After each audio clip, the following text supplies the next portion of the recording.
అయితే ఇంకొక సందేహం అండి, ఏ మంత్రమైనా సరే ఇవాళ రేపు దూరం ఉండో లేకపోతే గురువులు అందుబాటులో లేకనో లేకపోతే మనం ఇతర ప్లేస్లలో ఉండో ఆన్లైన్లో తీసుకుంటూ ఉంటాం మంత్రోపదేశం. అది ఎంతవరకు పనిచేస్తుంది అని అంటే అట్లా తీసుకోకూడదు. ఆన్లైన్లో తీసుకోకూడదు. మంత్రోపదేశం ఇవ్వడానికి కూడా కొన్ని అర్హతలు ఉన్నాయి. వాళ్ళు ఏదో ఇంట్లో కూర్చొని నేను ఇక్కడ కూర్చున్నాను మీరు అక్కడ కూర్చోండి అని నేను మంత్రోపదేశం ఇస్తే మీకు ఫలించదు.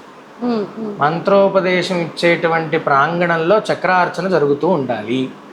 ఆ చక్రార్చనలో భాగంగానే చక్రార్చన అంతా కూడా అయిపోయిన తర్వాత అమ్మవారి అనుజ్ఞ తీసుకొని ఆ చక్రార్చన చేసేటువంటి గురువు గారు అనుజ్ఞ తీసుకొని మనకి ఉపదేశాన్ని ఇస్తారు. ఈ మంత్రోపదేశం కూడా ఎట్లా పడితే ఎట్లా తీసుకుంటే ఫలించదు. ఆ కేవలంగా ఆ ప్రాంగణంలో అమ్మవారి సన్నిధిలో తీసుకుంటే మాత్రమే, ఆ గురువుగారు ఇచ్చేటప్పుడు కూడా ఆ ప్రాంగణంలో ఆ సందర్భంలో మాత్రమే ఇస్తారు. ఆ రోజు ఇంకా తిథివార నక్షత్రాలతో సంబంధం ఉండదు. చక్రార్చనలో భాగంగా ఎప్పుడైనా మనం ఉపదేశం తీస్తాం. కాకపోతే ఆ పూజ చేసేటువంటి భాగంగా అమ్మవారికి పూజింపజేస్తున్నారు కాబట్టి అక్కడ కూర్చున్నటువంటి ఆ గురువు గారికి దక్షిణ తీసుకోరు. వారు ఎట్లానో వారికి కావాలి దక్షిణ ఇవ్వాలండి. అంటే ఇప్పుడు ఈ మంత్రం చెప్పడానికి ఇంత తీసుకుంటాము, లేకపోతే ఇంకొక మంత్రం మీకు ఉపదేశం చేయడానికి ఇంత తీసుకుంటాము అని చెప్పేసి ఈ మధ్య కాలంలో ఎక్కువగా చూస్తూ ఉన్నాం.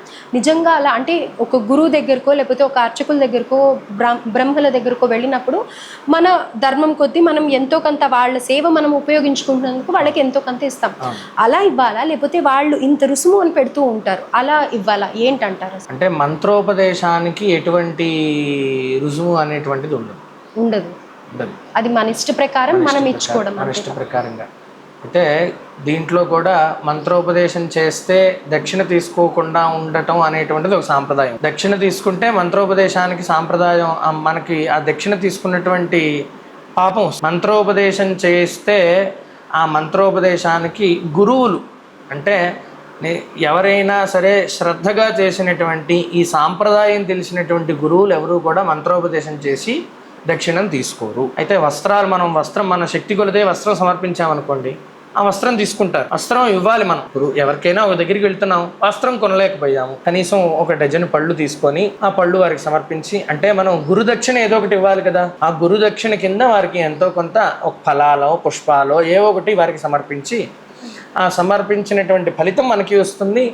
దక్షిణ తీసుకోకుండా ఉన్నటువంటి పుణ్య ఫలితము వారికి వస్తుంది. మంత్రోపదేశంకి ఉన్నటువంటి వివరణ ఇది అన్నమాట. మంత్రోపదేశం చేసేటువంటి వాళ్ళు ఎవరు కూడా అంటే ఇటీవల కాలంలో ఈ కొన్ని విశేషమైనటువంటి లేనిటువంటి ఈ యొక్క సాంప్రదాయంలో లేనిటువంటి మంత్రాలు కూడా కొన్ని ఇస్తున్నారు. దుష్టశక్తులైనటువంటి మంత్రాలను కూడా కొన్ని ఉపదేశాలు ఇస్తున్నారు అన్నమాట. ఆ ఉపదేశాలు తీసుకొని చాలామంది పాడైపోవటమే తప్పితే దానికి ఫలితం ఏమీ రాదు. వారు చేసి కూడా దాంట్లో చేసి దాంట్లో మూలానికి వారు పిచ్చివాళ్ళు అయిపోవటమే తప్పితే దాంట్లో వచ్చేటువంటి ఫలితం ఏమీ ఉండదు. అంటే దాంట్లో నెగటివ్ కూడా వస్తుందంటారా? నెగిటివ్ కూడా ఉంటుంది ఖచ్చితంగా. దాంట్లో నెగిటివ్ కూడా ఉంటుంది. ఇప్పుడు నేను గుడికి వస్తాను అని దండం పెట్టుకున్నాము, ఈ పని అయితే గుడికి వస్తానని దండం పెట్టుకున్నాం, ఆ పని అయింది, మనం గుడికి వెళ్ళాలిక. నేను వెళ్లకుండా ఇంట్లోనే కూర్చొని ఆ గుడిని దండం పెట్టుకొని నేను నా సంకల్పాన్ని చెల్లించేస్తాను అని చెప్పేసానంటే కుదరదుగా. అమ్మవారు దగ్గరికి వెళతాము అని సంకల్పించుకున్నాము, ఈ పని అయితే ఆ పని అయిపోయింది, అమ్మవారు నాకు ఆ పని చేయించేసింది. అమ్మవారి దగ్గరికి వెళ్ళి దండం పెట్టుకోవాలి. అమ్మవారి దగ్గరికి నా పని అయిపోయింది కాబట్టి చాలు, ఇంక నేను అమ్మవారి దగ్గరికి వెళ్ళను అంటే కుదరదు. అమ్మవారు మనల్ని ఎట్లా ఇచ్చేయాలో అట్లా చేసుకొని రప్పించుకుంటుంది ఆవిడ. ఎందుకనంటే ఇప్పుడు ఒక పిల్లవాడు కష్టపడటం ఆవిడ చూడలేదు, ఆ కష్టాన్ని తీసేసింది. కానీ మూలంగా నువ్వు వెళ్ళి ఉండాల్సింది తల్లి దగ్గరే కదా. ఆ తల్లి దగ్గర లేకపోతే ఆ తల్లి ఫలితం నీకు ఎక్కడ వస్తుంది? కాబట్టి ఆ మంత్రోపదేశం తీసుకున్నటువంటి వాళ్ళు ఎవరైనా సరే ఆ గురువు దగ్గరికి వెళ్ళి గురు పాదాలకి నమస్కరించి, దానికి కూడా ఊరికనే గురువుగారు వెళ్ళంగానే మనకేమి మంత్రోపదేశం ఇచ్చేసేది. మన సంకల్పం, మన గోత్రనామాదులు అన్నీ కూడా మనం పక్కన కూర్చొని సంకల్పం చేసుకున్న తర్వాత గురువు గారి దగ్గరికి వెళ్తే అప్పుడు ఇస్తారు ఉపదేశం. అయితే చివరిగా నేను ఒక 2-3 నాకుండే డౌట్స్ ఫాస్ట్గా అడిగేస్తాను. ఇప్పుడు మంత్రం తీసుకున్నాము, మనకు ఆ మంత్రమో లేకపోతే ఆ గురువుగారు చెప్పిన విధానమో లేకపోతే ఆ పద్ధతో నచ్చలేదు, మనము చేయలేకపోతున్నాం, లేకపోతే మంత్రం తీసుకొని ఉపాసన, అలాంటప్పుడు ఆ మంత్రాన్ని మనం వదిలేయాలి అని అనుకుంటే ఆ పద్ధతి ఏంటి?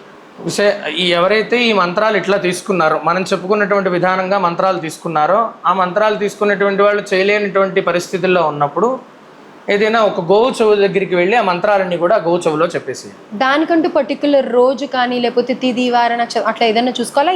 ఏమీ అవసరం లేదు. ఎలాంటి అసలు ఏమీ చేయలేనప్పుడు ఇంక తిథివార నక్షత్రాలతో సంబంధం ఏం లేదు. డైరెక్ట్ గా గోవు దగ్గరికి వెళ్ళటం, ఆ గోవు చెవులో మొత్తం అన్నీ కూడా చెప్పేయటం. మనకు ఉన్నటువంటి మంత్రోపదేశ మంత్రాలు ఏవైతే ఉంటాయో అవన్నీ కూడా వెళ్ళి గో చెవులో చెప్పేయటం ద్వారా మన దగ్గర ఆ మంత్రం ఇంకా నిలబడు. మనం తర్వాత నాకు ఎప్పుడో రేపు ఎప్పుడో నాకు ఇబ్బంది వచ్చింది, నేను ఈ మంత్రం ఎప్పుడో తీసుకున్నాను కదా, ఆ మంత్రం చేస్తానంటే ఇంక ఫలించు. కాబట్టి అట్లా చెయ్యాలి అనుకునే ముందు కొద్ది క్షణం ఆలోచించి ఆ పని చేస్తే, ఆ పని చేసిన తర్వాత ఈ మంత్రోపదేశం మళ్ళా ఫలించదు. ఆ మంత్రం ఒక్కటే పని చేయదా? లేకపోతే కనుక ఇప్పుడు ఒక దేవత తీసుకున్నాము, ఆ దేవత మంత్రం ఒకటి తీసుకున్నాం మనము, అయితే ఆ మంత్రం వదిలేసాము, ఇప్పుడు మళ్ళీ ఆ దేవతకి సంబంధించి ఇంకొక మంత్రం ఏదన్నా ఉంటుందా ఇలా తీసుకునేది? ఇంకా ఉండదు. మళ్ళీ తీసుకుంటే అదే మంత్రం గురుపదేశ తీసుకోవాలి.